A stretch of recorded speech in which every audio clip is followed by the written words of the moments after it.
April 22-ാം തീയതി പെഹൽഗാമിൽ നടന്ന terrorist അറ്റാക്കിന് ശേഷം ഇന്ത്യൻ ഗവൺമെന്റും ഇന്ത്യൻ മിലിറ്ററിയും എങ്ങനെയാണ് റിറ്റാലിയേറ്റ് ചെയ്യുന്നത്, ആദ്യത്തെ 2-3 ദിവസങ്ങളിൽ എന്തൊക്കെ മേജർ സ്റ്റെപ്സ് ആണ് എടുത്തിരിക്കുന്നത് നമുക്ക് നോക്കാം. ആദ്യത്തെ എല്ലാവരും മെയിൻ ആയിട്ട് പറയുന്ന കാര്യമാണ് 1960 ഉണ്ടാക്കിയ ഇൻഡസ് വാട്ടർ ട്രീറ്റി എന്ന് പറഞ്ഞിട്ടുള്ള ഒരു കരാറുണ്ട്. അത് അങ്ങോട്ട് ക്യാൻസൽ ചെയ്തിട്ടുണ്ട്. ഇതെങ്ങനെ ഇമ്പോർട്ടന്റ് ആവണമെന്ന് വെച്ച് കഴിഞ്ഞാൽ വേൾഡ് ബാങ്ക് ബ്രോക്കർ ചെയ്തിട്ട് ഉണ്ടാക്കിയ ഒരു കരാറാണിത്. പാകിസ്ഥാനാണ് 80% ഇൻഡസ് റിവർ സിസ്റ്റം മൊത്തം കൺട്രോൾ ചെയ്യുന്നത്. അവർക്കാണ് ഈ വെള്ളം കിട്ടിക്കൊണ്ടിരിക്കുന്നത്. ഇൻഡസ് ജലം, ചെനാബ് എന്ന് പറഞ്ഞിട്ടുള്ള 3 നദികളിൽ നിന്നാണ് ഈ വെള്ളം അവർക്ക് പോയിക്കൊണ്ടിരിക്കുന്നത്. 3 യുദ്ധങ്ങൾ പാകിസ്ഥാനും ഇന്ത്യയായിട്ട് വന്നിട്ടും ഈ ഒരു കരാർ ക്യാൻസൽ ചെയ്തിട്ടുണ്ടായിരുന്നില്ല.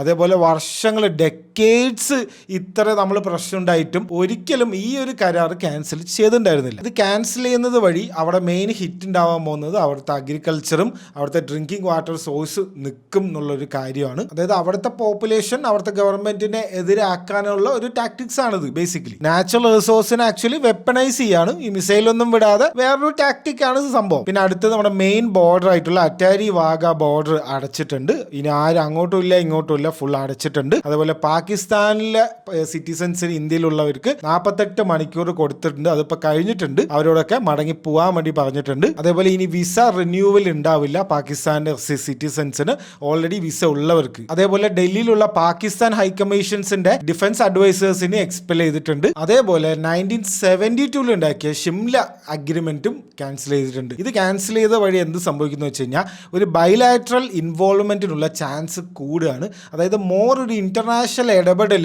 ഇതിനി വരാൻ പറ്റും. അതേപോലെ ഏത് സൈഡിൽ നിന്ന് ഒരു എസ്കലേഷൻ ഉണ്ടാവാനും ഈ ഒരു കരാർ ക്യാൻസൽ ചെയ്തത് വഴി സാധിക്കും. ഇതൊക്കെയാണ് ഒഫീഷ്യൽ ആയിട്ടുള്ള കാര്യങ്ങൾ. ഇനി ഇന്റർനെറ്റിൽ നമ്മൾ കാണുന്ന കാര്യങ്ങൾ എന്താ വെച്ച് കഴിഞ്ഞാൽ പാകിസ്ഥാനിൽ ഒരുപാട് വീഡിയോസ് ഒക്കെ വരുന്നുണ്ട്. ATM അതേപോലെ സൂപ്പർ മാർക്കറ്റിലൊക്കെ ഭയങ്കര തിരക്കാണ്. ഇന്ത്യക്കാർ അവിടെ ബോംബിടാൻ പോകണമെന്ന് പറഞ്ഞിട്ട് ആൾക്കാരൊക്കെ പരക്കം പായാണ്, കുറെ പൈസ എടുക്കാനും സാധനങ്ങളൊക്കെ മേടിച്ച് കൂട്ടാനുള്ള തിരക്കാണെന്ന് കാണുന്നുണ്ട് വീഡിയോസിൽ. പാകിസ്ഥാൻ എയർ സ്പേസ് കൂടെ ബാൻ ചെയ്തിട്ടുണ്ട്. അപ്പം നമ്മുടെ ഇപ്പോൾ ഫ്ലൈറ്റ്സ് ഈ പാകിസ്ഥാന്റെ മേലെ കൂടെ അല്ല പോകുന്നത്, വേറെ ചുറ്റിയിട്ടാണ് പോകുന്നത്. അത് ആക്ച്വലി നമ്മുടെ ഇന്ത്യൻ എയർലൈൻസിന് വലിയൊരു നഷ്ടമാണ്. അത്രയും ഫ്യൂവലൊക്കെ വെറുതെ പോവാണ്.